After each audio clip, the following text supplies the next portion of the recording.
理什么事？金刊抢先报，管理听我说。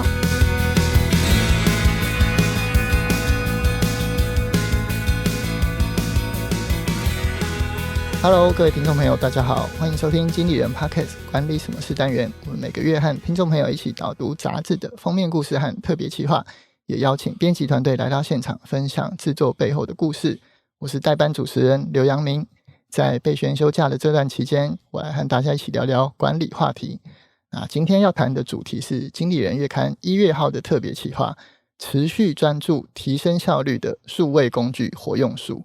那我们今天节目比较特别，邀请到2位来宾。第一位是专题企划人，也是经理人月刊的编辑吴俊毅。大家好，我是经理人月刊的采访编辑吴俊毅。好，那第二位是我们这次专题的受访者，也是阅读前哨站的站长，下一本读什么的 Podcast 主持人瓦基。各位听众朋友大家好，我是瓦基。好，大家会不会觉得做事的时候收到工作简讯会是被打断，很烦哦？那到底要不要立即回复呢？根据美国商业杂志 Fast Company 的统计，因为疫情而远距工作的人，有 75% 的人会有数位超载的困扰。就是说在我们各种的通讯软体啊、协作的工具当中不停的切换，觉得实在太多了，很疲惫。所以我们这一期的专题就是谈数位工具活用的方法。那我想要先问一下瓦基跟俊毅，就是你们在工作的时候，如果收到这个主管或者同事的简讯，会立刻回复吗？如果在公共场合回答的话，我一定说立刻回复，秒回。秒回，对，秒回。那瓦基呢？我自己都会刻意晚一点回，应该说我会有一段时间是用来回复讯息的，所以我会集中在某几段时间这样。哦，就是你会给自己的专注的时间，对，跟可以沟通的时间，这样子的分开。对，就是因为每个人的工作的形式不太一样，所以也会有不同的这个活用数位工具的方法。那我们就请那个编辑俊毅先来分享一下，就是我们制作这一次专题的起心动念。为什么想谈数位工具这个主题呢？主要还是因为逃不离疫情的影响嘛。因为主要是曾经有人半开玩笑说，推动数位转型的可能不是 CEO 或 CTO， 而是 COVID-19 这样子。然后也是因为疫情的影响，所以许多人就得在家工作。那当时候是远距这样子。然后即使疫情缓解之后呢，其实有很多公司，就像我们的公司，其实也是实行了混合办公这样子。对啊，就不一定要进办公室工作。对啊，他们有一些协作的软体。没错。根据104市人力银行的数据显示说呢，就是说比较2021年跟2022年呢，2022年呢进公司的比例呢，其实反而是减少的，从30% 减到22%。然后混合式工作的比例呢，从65% 呢增加到73%。所以说呢，如何让远距办公或混合办公成功，我觉得就是我这专题主要考量的点这样子。OK。对啊，然后除此之外，我们可以看到混合办公呢，有什么成功？其实可以看到2022年思科全球混合工作调查中呢，显示说归纳出4点的成功要件。第一个就是要有弹性的工作排程，第二个就是增加科技的使用，然后还有大幅缩短通勤的时间，还有善用就是虚拟会议跟协同合作的工具。然后综合以上这4点，其实我们可以看到说数位工具的使用其实是非常重要的这样子。OK。那俊毅在这一次的专题里面，我们有归纳出就是时间管理、心流管理跟协作管理这3大痛点。对，没错。主要就是其实一方面也是因为我自己切身的需求，所以说把这几个痛点拿出来给大家听看看。然后主要第一个就比如说时间的管理的话来说的话，对上班族来说呢，就是说如何善用8小时，8小时对有些人来说是很长，有些人来说是很短这样子。对，其实如果善用这时间，俊毅自己觉得上班8小时是长还是短？我觉得很短啊。对，我觉得要好好善用。对，同时还得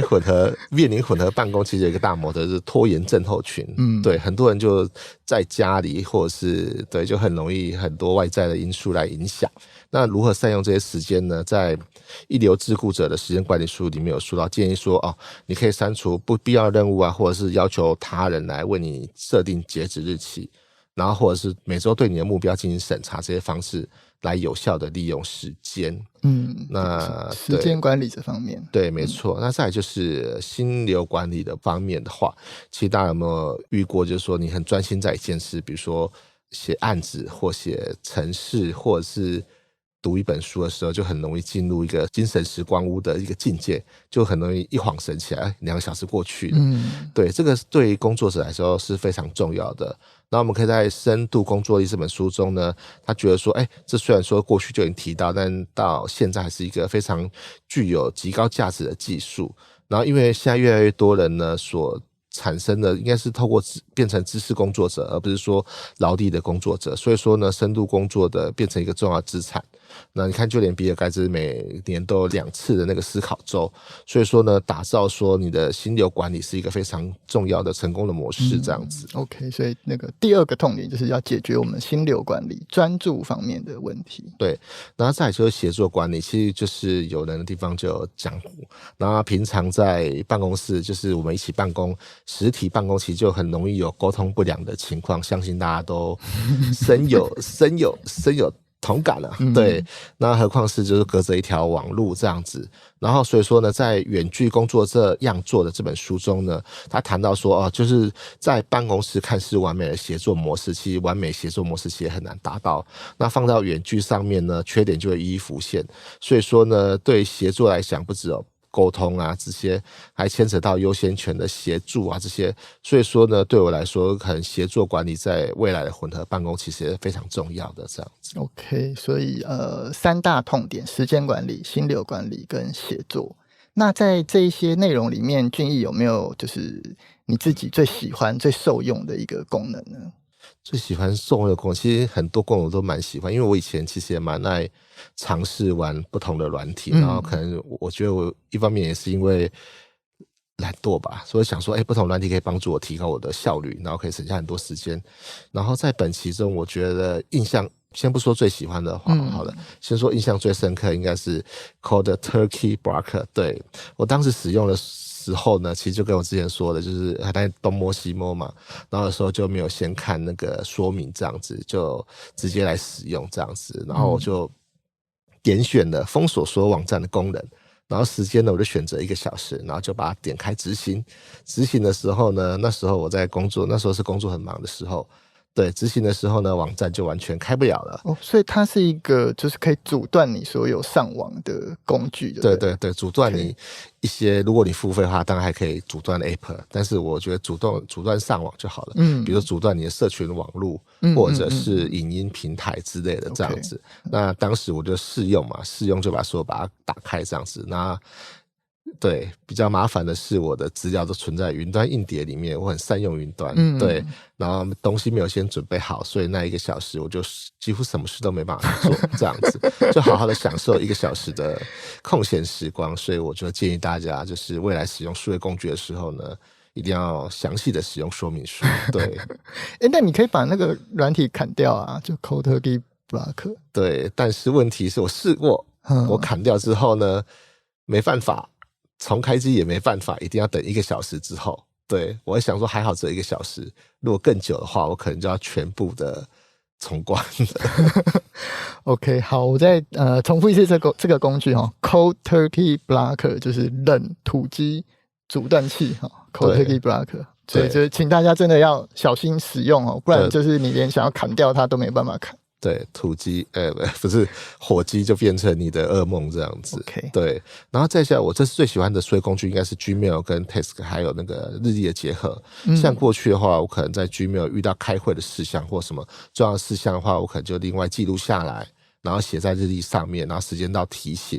但是有时候我想要知道详细的内容的话，我还要往回去搜寻 Gmail 的事项这样子，常常有这种。对对对，然后在对我来讲时间上就花费很多，有时候我还忘记关键字，那是最麻烦的事情这样子。对啊，那封信在哪里就一直找不到。对，但是透过这样的结合的话呢，其实就可以直接在日历上面就直接点选 Gmail 的，就是那个信件的所在，就节省掉我宝贵的时间啊。所以它是一个可以把你的 Gmail 的邮件跟行事历结合在一起，从行事历就可以回去直接找到那封信。对对对对，我觉得这方面也可以节省记录的时间，而且可以更加的方便这样子。除此之外，其实现在2023年呢，大家每一年初都会给自己一个立定的志向，比如说我每年都会立定说我今年要读几本书，看几部电影这样子。对，所以说比如说我今年我设定立志向，我要读52本书。然后每周要运动3次。然后过去的话，我可能就每次都是一笔一笔的记。那每次一笔一笔的记呢，其实对有些人来说，我记到52笔，那就很多这样子。那现在我就利用透过 Google 日历，其实它有周期性的设定，就可以直接安排1整年的年度计划。然后就是最后计划执行的时候呢，就可以看到，就可以提醒你。但最后计划执行还是要看自己的决心这样子。OK， 好，刚才讲到这个阅读跟写读书心得，我也是有曾经就是想过每年要读52本书嘛，1个礼拜1本，但是都做不到那我们就非常欢迎瓦基可以来到现场，就是他在2年内已经录了200多集的 Podcast， 然后读了138本书，分享了113篇读书心得，是个非常高产量的个人工作者。所以今天请瓦基来分享他的这个数位工具的活用术，我觉得一定会给大家很多的收获。那我想先问瓦基，就是你平常工作会给自己一段离线的专注时间吗？我自己的话，我会很喜欢刚刚君毅讲到那个心流的概念，因为我的体会蛮深刻的。我以前在半导体的工作是很零散的、很紧急的，然后很多中断的讯息啊，跟 email、简讯会一直进来，所以我以前的工作，我感觉工作就是一个随时都在待命状态，在备战状态的形态。那我后来开始比较多时间，我就会在下班或假日开始静下心去阅读，然后试着写一些读书笔记。在这个过程，我就开始感受到那种，当我真的投入阅读跟写笔记的过程，它是一种浑然忘我的感觉。那种感觉就是心流的状态嘛。那我就体会了越来越多次，因为我有规定自己说，我每个礼拜要写1篇，要读1本，然后我有这样的一个规律型的作息嘛，那我就会开始一直体会到这个空下来的这段时间，让我进入心流这个时间，它的效能是很好的，我可以很有效的去吸收，很有效的做笔记，去把这个知识转化成我后来的文章。对，所以我是很具体的、很切身感受到这个好处，所以我知道心流对我来说很重要。因此我在后来的时间规划，无论是在斜杠的时候，或者说后来成为了完全的这个自由工作者，投入说书事业，这些形态之间，我都会去刻意的规划一天当中的心流的时段。像我以自己为例好了，我早上起来的话，我会先做半小时的瑜伽运动。然后我以前还在公司上班的时候，我会先空下1小时，也就是我会提早在上班前的1个半小时会起来做事情，半小时运动，1小时就用来阅读跟写作。对，所以我以前是每天最少有这样的心流时间。那段时间里面，我是不看信，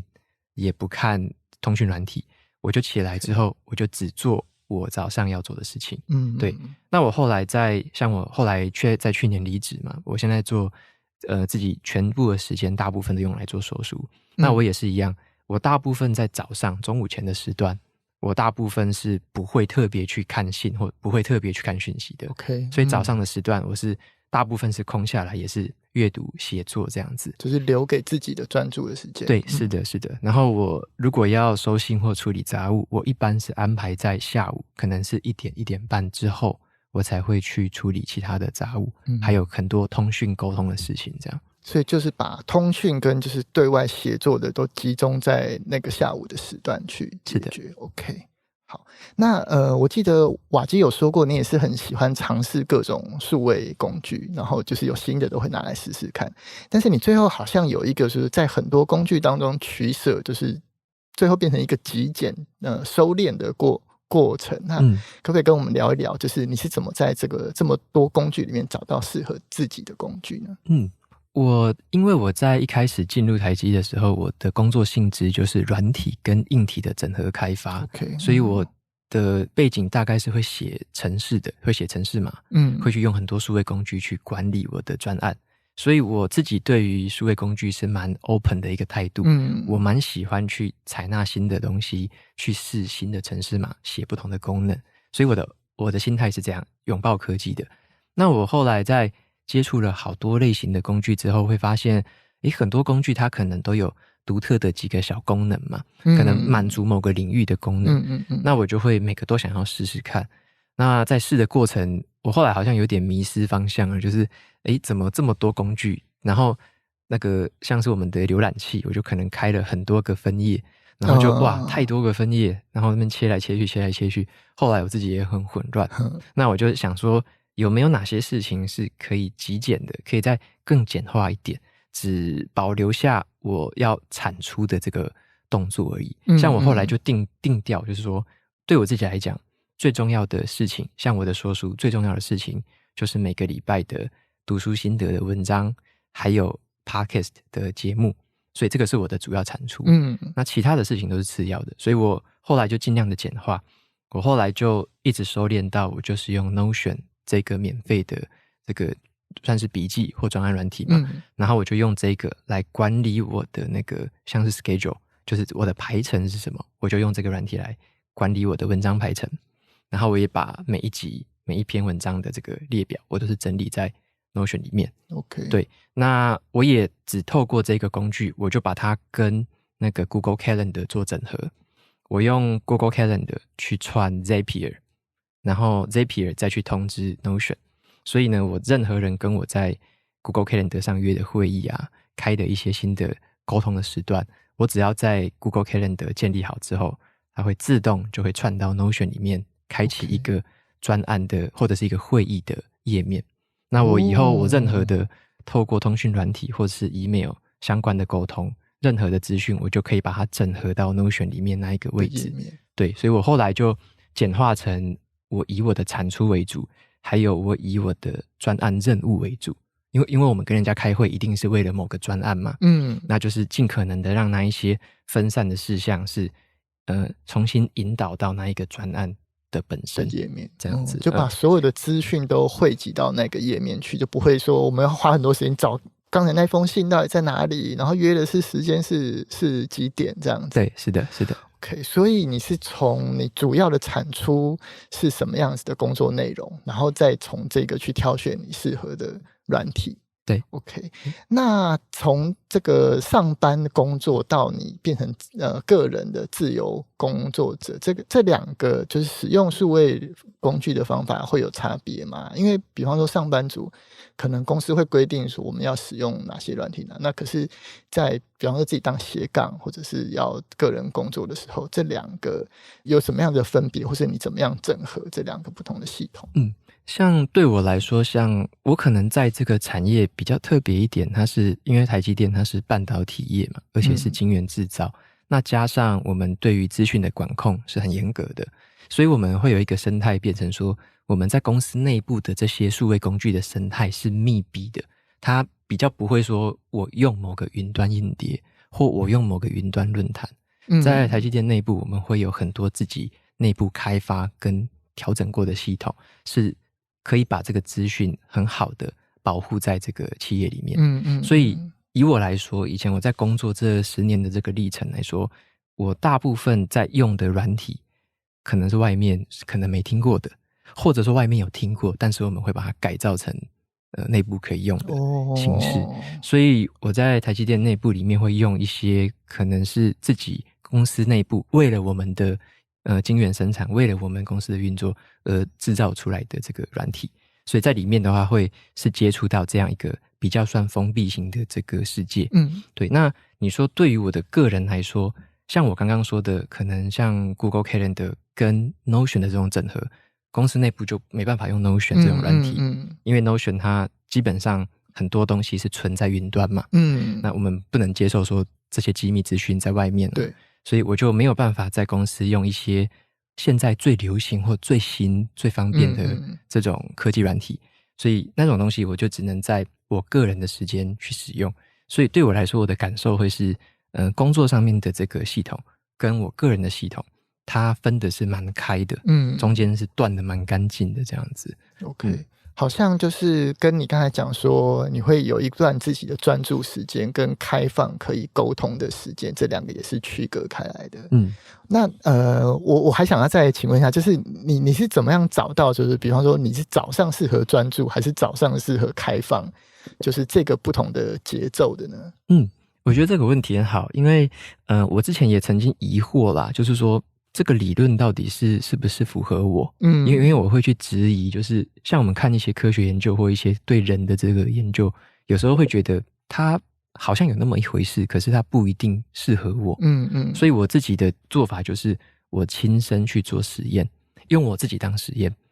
只要是不会伤害我的健康为前提。所以我像之前我就会去我在学习很多作家的作息，所以我之前也看过很多我崇拜的作家他们的作息是怎么样。那我发现其实千百种，有些是那个夜猫子，有些是早鸟族，所以其实他们的生活形态或者他们写作的形态也很不一样。然后我就去思考说，我不能说只是照单全收某几个人嘛，所以我就说好，那有这几个形态，我就有点像在做那种化学实验一样，我可能这个礼拜都是早上做这些事情，下个礼拜我都是下午做写作这件事情，某个时段可能是变成傍晚做这件事情，我去做实验。那因为我有做纸本笔记的习惯，纸本笔记就很像是我的日记啊，我就会每一天去记录说，我今天的心情是怎么样，我这么做这个实验，这个方式让我的感受是什么，它的成效好不好。所以我其实也是透过笔记记录的方式去把我自己当实验品，然后去测说怎么样的形态最后是比较好的。那如果说像我后来实验出来，我发现我是在早上的时候精神好，越到下午我就越恍神。OK， 然后但是很有趣的，我恍神完之后，我只要吃完晚餐，我的活力又回来了。对，所以我的傍晚其实好像7点到10点之间，我的活力又会回来。所以我大概发现我的规律是这样子，所以我就会依照这个规律去把比较适合那个时段那个精神状态的东西放在那时候去做，这样。OK，那所以那个下午的时候是比较开放可以沟通协作的时间，那个时间段大概有多长呢？我现在大概都是下午大概1点到4点之间。OK， 那会不会担心说，就比方说有收到讯息没有及时回复，然后人家会催啊，或者是说这种就是比较紧急，或是有时候我们会有一些讯息焦虑的这种问题？我觉得这个心情很有趣。刚刚你问那个问题我觉得很好。以前我在台积电工作的时候，有主管的压力，有组织的压力，这个压力是很明显的。我不能耽误任何一刻，我会随时是待机状态，因为你耽误一刻就代表工厂是24小时运作嘛，你少生产个1小时，就是少了这么多的价值跟产能嘛，所以你不能单待任何一刻，那种感觉是被推着跑，那个压力是很急迫的。那所以我为什么会向往我现在的生活？因为我后来向往这个生活形态变成是我比较可以决定我要合作的案子，我可以去跟人家谈好一个 deadline， 就是一个日期嘛。那我只要在这个日期这个前提之下可以去做事情就好了。那刚刚你有提到的，会不会有很多的需求，很多的东西是晚回复的，或者是没有及时回复，可能会漏掉什么的？我后来发现说，我常常在漏掉这些回复或晚回复，也没有对我造成太大的影响。OK， 因为就是发现好像我们原本以为很急迫的事情，它不一定是那么急迫。对，就是我觉得那个要一点点透过一些实验，或者说你真正去试着那一段时间之后，会发现好像没有自己想象中的那么急迫。那么真正重要的是哪些事情呢？我后来还是发现了，还是我自己的产出，就是我有没有在写文章，有没有在录制节目，这个只要有持续做到，其实其他的事情都是比较次要的。对，那我后来才会去定几个优先序，知道说哪些是可以晚一点点再处理，哪一些是必须当下就把它做完，这样。OK， 因为我也有主管的朋友跟我说，就是他很担心，就是收到讯息之后，如果没有赶快回复，会不会就是其他的同事就在等我，或者我会不会耽误到其他同事的时间，或者耽误到这整个专案的进行？对，所以这个我觉得也是每个人的就是切身之痛吧。但是我觉得瓦基刚才说的非常好，就是他从挑选工具跟找到自己的这个精神最好的工作时段，跟这个要不要回复这个讯息，都是经过实验的。就是我可以试试看，不用这么急的回复，这事情会不会真的这么严重？对，有的时候可能不会。对，那有的时候如果可能会的话，那我们的工作节奏或是我们使用数位工具的方法就要再有不同的调整。所以这个是我之前没有想到的，就是我好像以为会有一个最好的工作方法或是最完美的效率工具让我来使用，但是因为其实每个人的工作形式不一样，所以应该会有每个人要自己挑选的原则，对吧？这个应该也是俊毅我们这次做专题的初衷，对不对？对，没错，就是说虽然说有提供给大家一些软体数位工具的使用，但最终还是按照大家的需求然后去评估这样子，而且最终还是按照自己的决心去使用这样子。对，工具只是辅助对，工具只是辅助，安排跟执行还是看个人嘛。对，我们要最后是人在使用工具啊，不要变成工具在用我们，对不对？好，那非常感谢大家的收听。这一期的专题数位工具活用术，我们聚焦了时间管理、心流管理、协作管理这3个痛点，而且采访了台湾人工智慧实验室的创办人杜义景，还有阅读前哨站的站长瓦基，内容非常的丰富。那这一集的节目最后也有杂志订阅的连结，那如果你有兴趣的话，欢迎大家购买。另外我们的经理人 Podcast 在第60集，就是今年的2022年5月16号，也有在总编会客室的单元，由齐立文总编辑来采访阅读前哨站的站长瓦基，谈谈他的选书写书评的维持阅读习惯的心法。那如果你有兴趣收听的话，也可以倒回去找寻我们的经理人 Podcast 第60集总编会客室。那如果你喜欢今天的节目，现在就按下经理人 Podcast 订阅，也可以到经理人月刊网站浏览更多相关内容。当你在工作上有任何的困惑，或想听哪位职场专家跟我们一起分享对谈，都欢迎到经理人月刊的网站留言给我们。那这期的节目就到这边，拜拜。